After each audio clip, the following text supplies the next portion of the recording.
नमस्कार। आज हम एड्यूकॉन डीएस की दी हुई जानकारी पर बात कर रहे हैं, खास तौर पर नीट 2025 के नतीजों के बाद क्या होता है उस पर।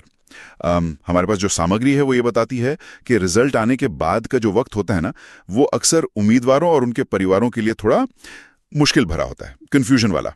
तो हमारा मकसद है कि इस जानकारी से जरूरी बातें निकालें और जो मार्गदर्शन है उसे समझें। तो चलिए शुरू करते हैं। ये नतीजे आने के ठीक बाद वाली जो स्थिति होती है, जानकारी कहती है कि ये काफी तनावपूर्ण होती है ना? बिल्कुल। इसे एक तरह का भ्रम का जंगल कहा गया है। मतलब चारों तरफ से सलाहें, टेंशन और डर कि कहीं कोई गलत फैसला ना हो जाए। जैसे ही नतीजा आता है, दिमाग में आता है कहाँ अप्लाई करें, कौन सा कॉलेज मिलेगा, सरकारी या प्राइवेट, ये सब सवाल घूमते रहते हैं। सही बात है। हाँ, तो ऐसे में सही गाइडेंस, सही दिशा मिलना बहुत जरूरी हो जाता है। अच्छा, यहाँ एक दिलचस्प बात है।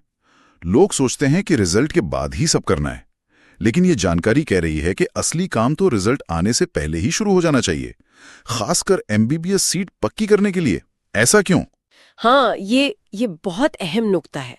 इसके पीछे का तर्क ये है कि अच्छी सीटें वो बहुत तेजी से भर जाती हैं। अच्छा। और अक्सर ऐसा भी होता है कि बाद में कॉलेजों की फीस भी बढ़ जाती है। ओहो। तो इसीलिए जो उम्मीदवार वाकई सीरियस हैं, उन्हें पहले से ही प्लान करके चलने की सलाह दी जाती है। मतलब इंतजार नहीं करना है? नहीं, बिल्कुल नहीं। सक्रिय होकर रणनीति बनानी है।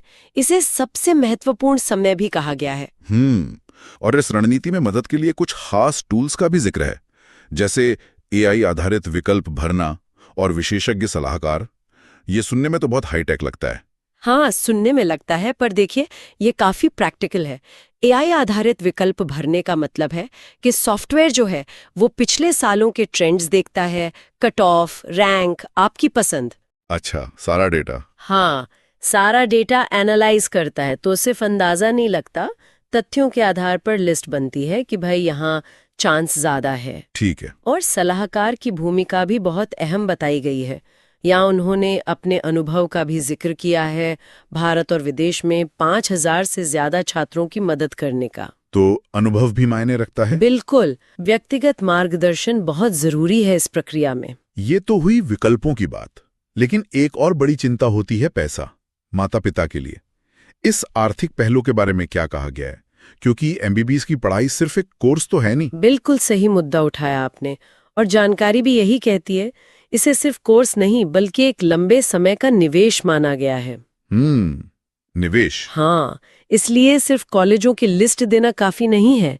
इसमें पूरी वित्तीय योजना बनाने में मदद करने की बात है। वित्तीय योजना मतलब कैसे?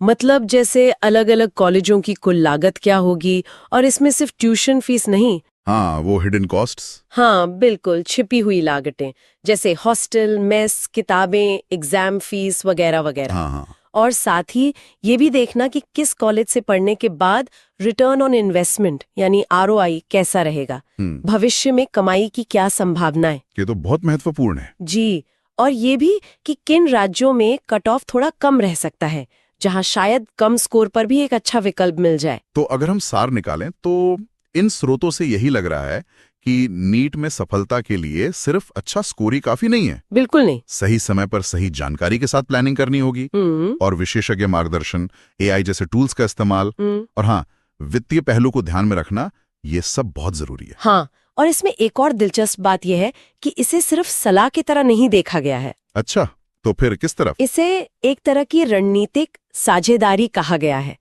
मतलब एक्सपर्ट्स उम्मीदवार के साथ मिलकर इस पूरी मुश्किल प्रक्रिया को आसान बनाते हैं। पार्टनरशिप। हाँ, ये सिर्फ जानकारी देना नहीं है, बल्कि फैसला लेने में सक्रिय मदद करना है, एक भरोसेमंद साथी की तरह। समझ गया।